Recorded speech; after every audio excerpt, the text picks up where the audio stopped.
Mine stopped once, but that's okay. It came back. Yeah, mine too. I think the beat's better now anyway.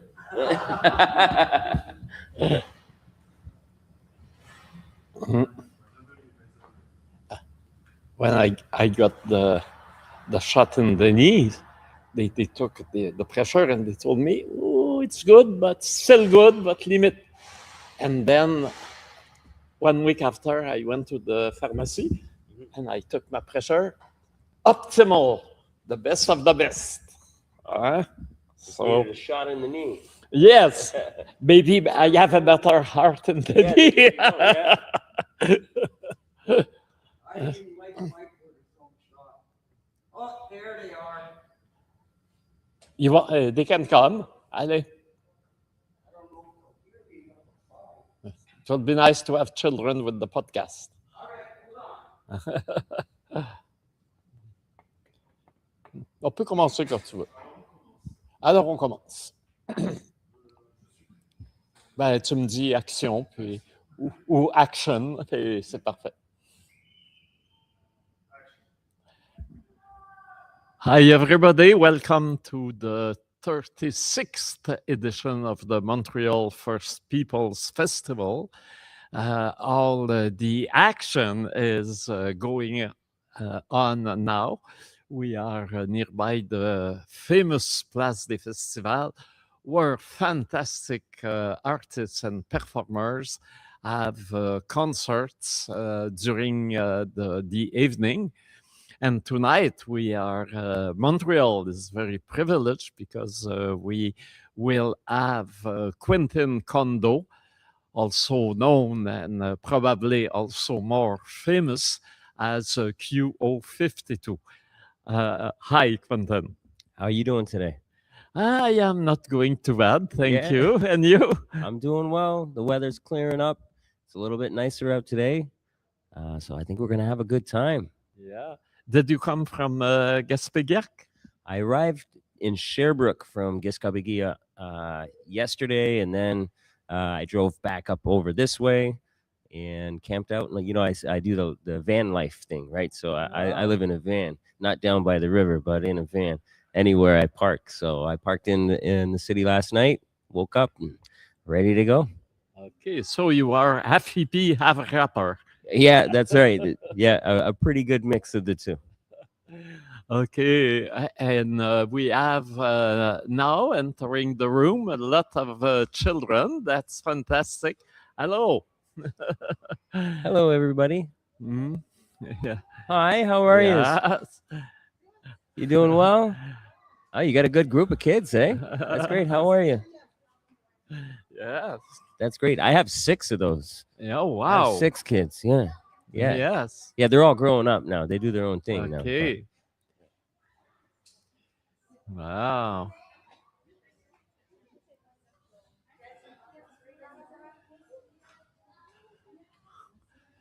Okay. They are from the Rising Sun. Comment on dit? Rising Sun? Soleil levant? Soleil levant. On dit pas garder, on dit CPE. Alors, ils sont du CPE.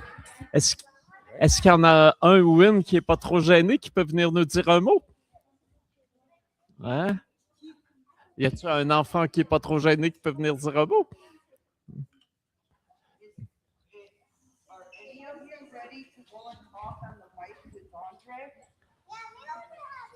Go on, go see Andre. Yes.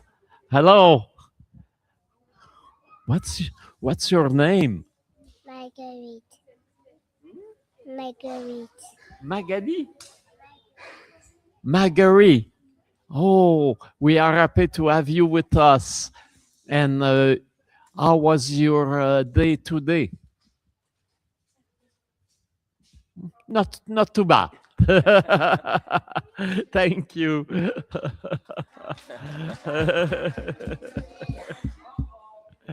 Okay.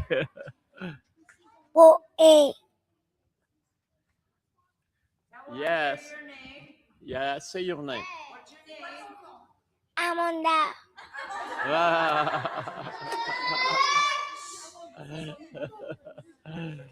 You know, you are meeting a great artist. Yes. Are you happy? Uh-huh. You don't want to ask him a question? Yes. Yes.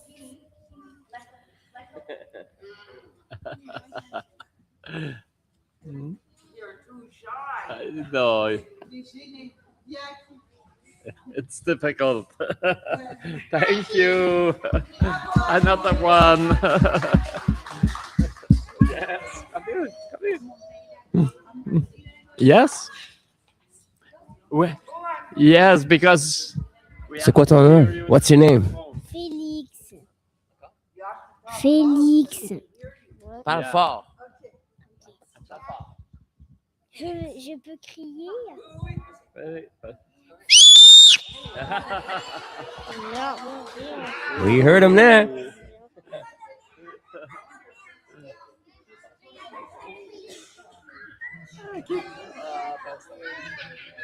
Okay. Listen. I want to see if you remember. Yeah. Nathan. Ah.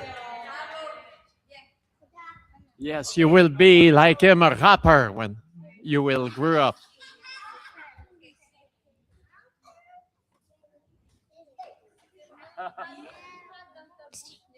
Yep. Yep.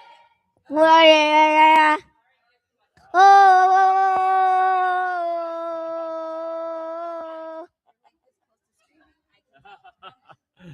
I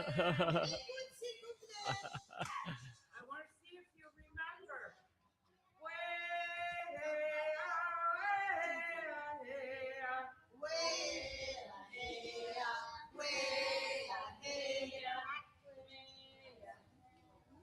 I want them to sing.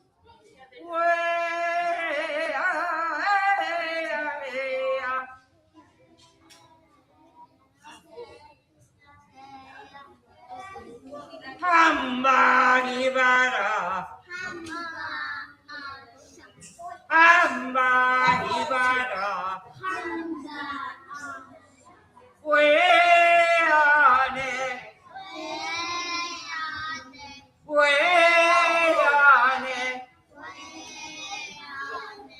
Oh, we, we.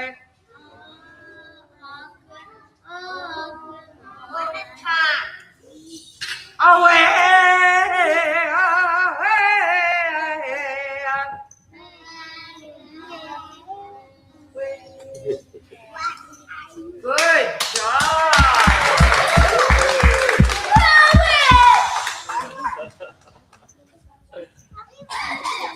So you see that there is a relève for the rapper.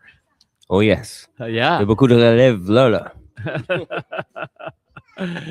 Uh, if I remember well, your first album was called Res Child. Red's life. Res Life, okay. Yeah. But Res Life was also a life of Res Child too, I suppose. Yeah, absolutely. So Red's life, when it came out, was really about Red's life and everything we grow up in the reserves. Okay. Can you speak about the place you are born and how it makes you the artist you are now? Yeah, for sure. So I'm from Giscabigia. That's in the Gaspésie.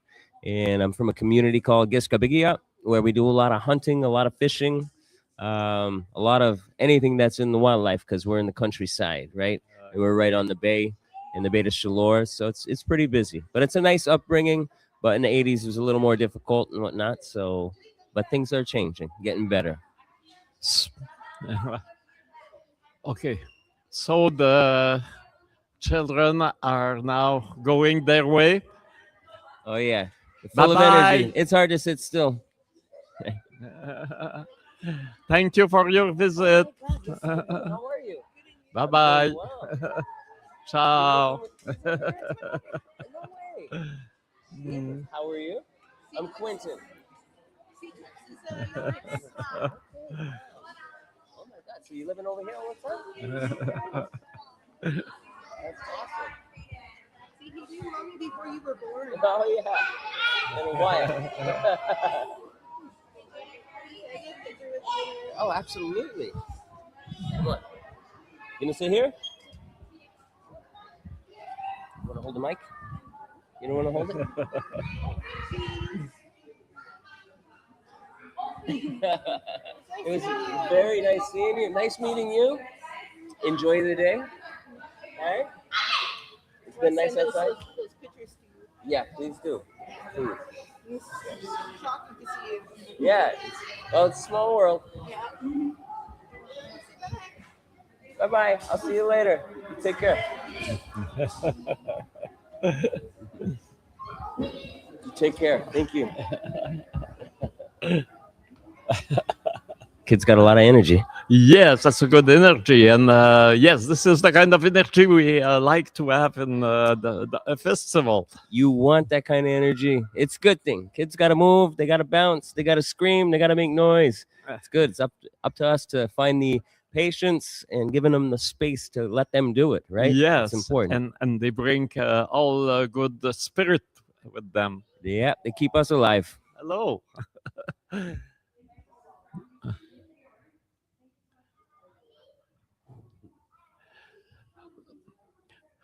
So you were in contact with the territory with in your childhood. Yeah, for sure. So in Giscabéguia, we grew up pretty close to the land, right? So Mm. if you don't find an appreciation for the nature around you, it's going to be very long over there because there's not a lot of access to other things. There's no theaters, there's no cinemas and things like this. So what we do is we keep ourselves busy alongside the rivers in the forest. So you learn how to hunt and you learn how to use everything you hunt. And same thing with fishing and whatnot. So it's the best way to stay healthy over there. Keep moving. Yeah. In the festival, in this film, there is a lot of this year connection between land and language, and I suppose you learn your ancestral language. Meanwhile, you were fishing and having fun along the river. Yeah, for sure. So our language is from the land, right? So any indigenous community, your language is going to come from the land, and it's everything that we really, in effect, live in our language all the time, right? It's our environment. So yeah, when you're alongside the rivers and you're with the elders or your uncles, your aunts, and the people in your family, and your extended family, because in the communities, everybody's an aunt, everyone's an uncle, and you get that opportunity to learn language and technique and tradition and the whole bit. So it ties in super nice. And when did come this idea to become an outspoken artist? I've always been pretty outspoken. If you ask people around me who knew me for since I'm a kid, I think they'd say that I was too outspoken and too many times. But maybe there's people that think that right now. I can guarantee you there's a whole lot of people who believe that now. But yeah, I think it's important that we talk about the issues. We always want to find solutions to the problems that we're dealing with. But if we don't identify the problem and speak about it, we're never going to find a solution to solve that problem. So I have no problem becoming putting everyone around me uncomfortable in order to find a solution, because it's the only way. And truth hurts, and truth is the path to finding answers, So it's important to put it out there and make people think so that we can, we've seen all these kids here. We want a better future for them, right? So we want a better tomorrow. That means we got to talk about the problems today to solve them by the time we get there, right? So they don't have to deal with the same problems. So I think that's really important. So you got to be uncomfortable to make sure that you have a steady and healthy future. And how, you choose the rap as a mean of expression. You could have been singers, a writer, another way of express what you want to say. How come did you choose exactly this the rap as your art? Well, I'll be honest, it's one of the things I've chose because I am a published author as well. I do work as a scenarist on different television programs and documentary series. I do have a lot of different platforms and lanes in order to bring truth in front of me. But with hip hop, it's a very raw form of expression. And when you break down just hip hop, okay, hip is the knowing, is the knowledge, hop is the doing, right? So that's hip hop. So it's not just rhyming, but it's actually talking about the things that are current and doing something about it or bringing attention to it. So hip hop was something that I think Indigenous communities can connect to very easily. My generation growing up was pretty easy to connect to that because we were dealing with a lot of the same issues that the Black community was dealing with. Make no mistake, hip hop is truly Black music, and it's something that we've been able to identify ourselves in as well because we have so many similar issues to deal with. So it's natural for us to use that same type of music. And both communities, if it's the Black community and the Indigenous communities, have many of the same struggles, and we have a lot of similarities in our cultures, right? So whether it goes to the drum and the dance and all of these things. So that was all tied together very easily. My mom's from the Boston region. My father's from Giskabigia, right? So I grew up on, in both communities in different countries, right? So back and forth. So that hip hop culture was very, very present in the US when I would be there. So I just bring it back to my community and the guys in my entourage really bought into it as well. And we just kept going from there. So I was a break dancer when I was younger, as much as I am a graffiti artist and doing all these things. So every platform of art, actually, I will express myself in, and it's usually rather in your face. I know that several artists that I know. I remember a Cree group. I was telling them, please sing in Cree, and they say, no, we want to reach a lot of people, and we will sing in English. I said, well, Kashtin did reach a lot of the world singing in Innu. They say we don't like to look like Kashtin. Well, you sing in Cree and you have your own originality. No, we will look like. Yeah. Well, I was not in agreement, obviously, but you didn't fall in that trap. You are rapping in your own Mi'kmaq language. Yeah, so I'll do both, right? Because I do want to reach out to the population for them to understand our issues. So if I talk about the issues that we're dealing with in Mi'kmaq, well, we already know what those issues are as Mi'kmaq people. I don't need to educate my own people into what we're doing. So when I do rap in Mi'kmaq, it's about pleasantries. It's really a different dialogue because I'm talking about how proud we are of our land, where we come from, where we want to go, and all of these things as a society and so forth. But in English, I'm trying to educate at the same time. For me, that's a platform to use to educate. So I just change up my style really from one language to the next. And eventually I'll rap in French too, just to try and tie one in there too. But it's a little bit more difficult. Well, you can ask your friend Samiant with. I remember it was so wonderful. You were in duo on the stage here on Place des Festivals, and we were hearing rap in Algonquin and in Mi'kmaq at the same time on the same stage. I think it was historic. Yeah, it was, and it was super cool. And Samian is so fun to rap with. And he's a real craftsman at it. He's really, really a fantastic rapper. amazing stage presence. He knows how to captivate people in the audience, and it's super good. And Samian's got he's got a particular responsibility on his shoulders. He's carried the indigenous hip hop scene in Quebec for the last 20 years. You know what I mean? And has done it with a lot of dignity. I think he does a great job at it. He brings the issues forward, but he also he wants people to have fun at the same time, and he also wants to share the cultural values. So it's beautiful to see him go. We're kind of on different sides of the room when we're doing things, where I'm really in your face. I come at you hard. It's like bam, bam. And Samian's more, he's graceful about things. So when we get on stage together, I think it makes a really good balance, So it's a lot of fun. The times that we've gotten on stage together, we've had a great time. But I got a lot of respect for Sam. I hope to we will be able to see it during the festival, but finally is on a film set somewhere and he cannot come. But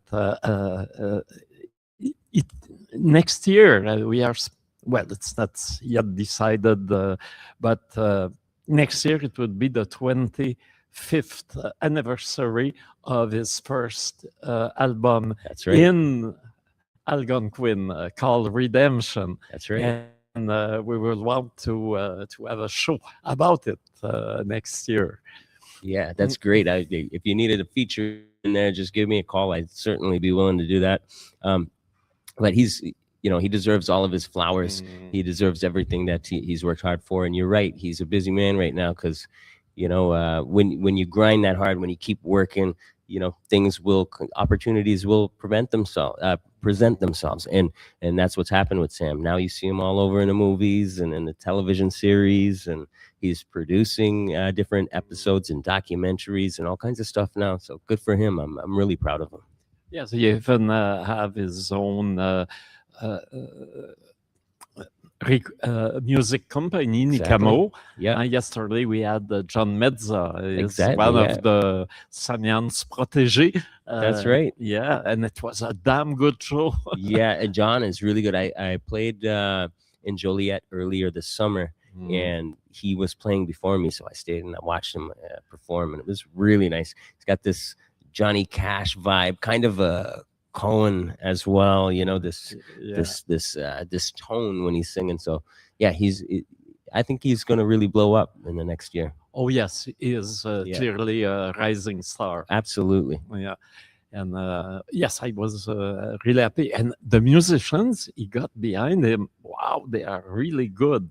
Yeah, and it's a team that he put together rather quickly. Yes, he was working on in construction, and then exactly. He jumped on right away on the stage under the limelight. Yeah, it's really cool. But you know what? That's music. That's the way it is. Yeah, you see it. It's the story of most musicians. They go from you're grinding, you're working little crowds here and there, and then suddenly, boom, you're on a big stage and things go well. So it's wonderful to see when it happens to good people too. Yeah, I know for Samian it was really important, and I think it was really the goal.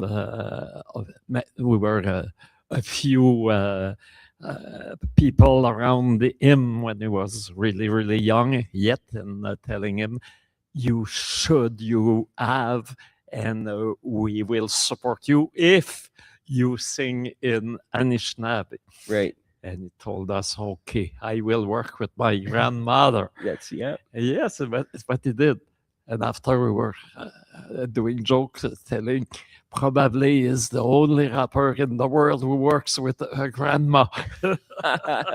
Yeah. Do you work with your grandma? My grandmother passed away, quite some time ago, but I do work with elders in my community very, very often. It depends on what you want to say and sometimes what dialect you want to say it. What I have fun with in my language is kind of breaking it down differently. Because when we're saying things in our language, there's a certain way to talk. But I want to be able to be as poetic as I am in English in Mi'kmaq. So, sometimes I say something a certain way and I'll have people in the community say, "Oh, well, you don't usually say it like that. That's not how it's." I'm aware. I'm aware that we don't usually say it like that, but I'm breaking it down into poetry here, and sometimes I'm playing with the words to land on the beat, and dissecting words. And in hip hop, we do that all the time. We always play with words, dissect them, move them around, change it up, say things backwards. So in hip hop, that's the way we do things. So why should I change that recipe for my language? I should be able to apply those same rules because it's art, right? So, and I think it's fun sometimes the way I say things in Mi'kmaq is totally. It doesn't, you're like, what? We've never said it like that before. I know. Why can't I say it in here though? And we look at English language. We know what a mother is and a mommy, right? Or a mama or kiju. There's all kinds of words. They're allowed to play around with the language. Why can't we do that with our own too? So I have a lot of fun with it, and it ruffles feathers sometimes. Sometimes it makes people upset, but it's okay. It's okay. It opens up conversation. And I think that's important. Yeah, and also the concern is the survival of the language.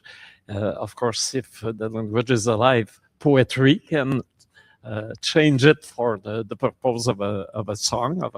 And also, I think the children have to see their own people on stage singing their own language. I think that's very, very important. I agree 100%. You need to do that. And it's one of the best ways to preserve your language, right? And conserve that language. It's almost like a pickle jar when you sing a song, right? So you're going to save all of this lingo and language and structure into this jar every time you turn on that song. And music is the best way to learn anything. There's a reason why we sing when we learn our ABCs. Nobody recites the ABCs just saying A, B, C, D. It's A, B, C, D, E, F, G. Because through song, it's the easiest way to teach children. And then they grasp it and they remember it forever, right? But most people can't recite the ABCs without singing. That's testament into how strong music is and how strong song is and how important it is to conserve those stories in those pickle jars, So I think we can do that with each song. You pickle up those words, you conserve them, and it's easy to hold on to that. And then kids can learn their language through song. It's more fun. It's easier. It's just more exciting. I am old enough to remember the time when Kashtin got stars, and wow, in every reserve, every young boy had a guitar and tried to add Cree land also, because when the two languages are so close. They were trying to each one to compose their own original songs in their own language, and well, I suppose it had a long-lasting effect. Yeah, it did. But like in our community, I remember when Cashin come out, right? Because that was in Glass Tiger days. I was there listening to Glass Tiger and Def Leppard and whatnot, all of these things when they came through. To see like a rock indigenous band, it was pretty mind blowing. It was boom. But in our communities, like in Giskabigia, there and in Listuguj, we already had like a whole bunch of people playing music, man. There's like music was always really, really strong in our communities, but it was always country music, and that old country music. And there was quite a few people in there. There was people like Alistair Martin, who had recorded a song down in Nashville, I think in the 80s, and all in Mi'kmaq, And so there was a few country songs that we already knew in our community that were in our language. So we weren't mind blown as much as, in the Mi'kmaq communities, we had seen it already so much. It was very present. It's just the style of music was different, right? Because if you go to the East Coast, it's mostly folk music and country music and whatnot, right? So the stuff like I'm doing is not the most popular. It's starting to be, in the last 20 years, where hip hop's really exploded. But before that, it was folk and country, primarily.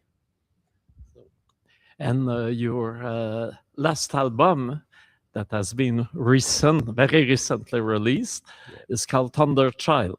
That's right. Okay, so I suppose you ask your father to be quiet tonight. Yeah, that's right. Yeah, we're praying to the thunder gods. Just keep it quiet for now. So I think they answered them pretty good. They gave us a storm this afternoon, but that's okay. This morning, I think. But we're going to be okay tonight for this Oh, show. yes, I am sure. Yeah. I have an amulet for Quaquacloop that left it in Montreal, 20 years ago. I was unhappy with because outdoor performance had been cancelled for a shower. And the day after, he gave me a beautiful sculpture of a sun, but the sun was angry. And I said, it's a funny guy. I said, you are laughing at me. No, keep it and you will have now good weather for your festival. Well, that's great. You keep that close. A couple of years ago, I had released Mhm. an album called The Storm. By golly, every show we were going to that year, there was a storm. It was just inevitable. It'd be raining. I was like, all right, so last time I ever call an album by that kind of name. And then what do I go and do? I'm like, Thunder Child. and so far this year, I think there's been 4 shows that had thunderstorms, and I was like, damn, I gotta rethink this. I'm gonna start calling my albums everything to do with sunshine and whatnot. So I'm gonna have to change the names. Yeah. And what can we expect tonight? I think you're going to expect a storm. You should expect a storm on stage because, we get out there. I try and bring tough issues onto the stage, make them entertaining, make them fun, but also talking about the truth, So it comes out hard. I got a great band that's with me right now. So we're going to have a good time. It's going to be loud. I really do mix between hip hop and punk. So, we're having a good time all the time there. I'm going to have a feature tonight. Sensei H is going to jump on the stage tonight too. Wow. And she's a rising star. She's amazing. I've been following her for years, and she's just amazing. So she's in town, so she's going to jump up on stage, and we're just going to wing it. We don't even have a song particularly made. I told the band, it's like freestyle it, get something going, get a drum beat, the bass and guitar, and let's move, and we'll figure it out when we're in the song. Well, that's exactly what this festival is about. Having fun, but telling the truth. Yeah, absolutely. And you got to have fun, right? So if you want to get into music, you want to be an entertainer, and you want to get out there, you got to think of the whys. It's always important. Why? Why are you doing these things? And what do you expect out of it? So my whys are very, very clear. My why is to be able to share information, educate as much as I can, and have a great time. Try and do those things together. And I think the outcome speaks for itself afterwards, because we have great shows. I think we're going to have a great show tonight. And one thing I promise you is we're going to have a lot of fun. I'll be there. We have our colleague Vincent, who is there. How you doing? Vincent is Wendat. Oh, yeah. And he works with us. Do you have a question for Quentin? I just hope I'll be, because I have screening this before. I hope I'll be able to catch some of the show, and yeah. Great. Cool. Have fun tonight. Thank you. Okay. So exactly, it's a multidisciplinary festival. So we are competing with ourselves in movie theater. C'est quoi le film? Which film tonight are you presenting? Okay.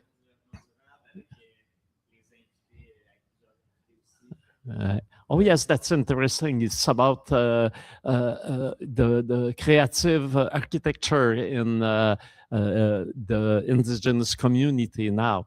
Nice. They want to change this butter box uniformity that the cookie cutter houses, right?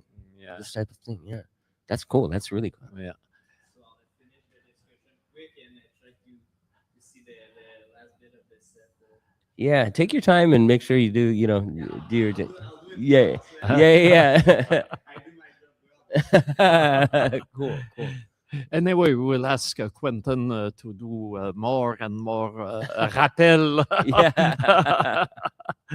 Still, you are there. Yeah.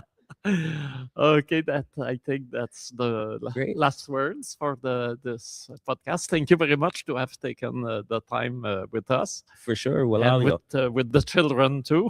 yeah. Okay, and of course, this is one of the highlight of the festival this year.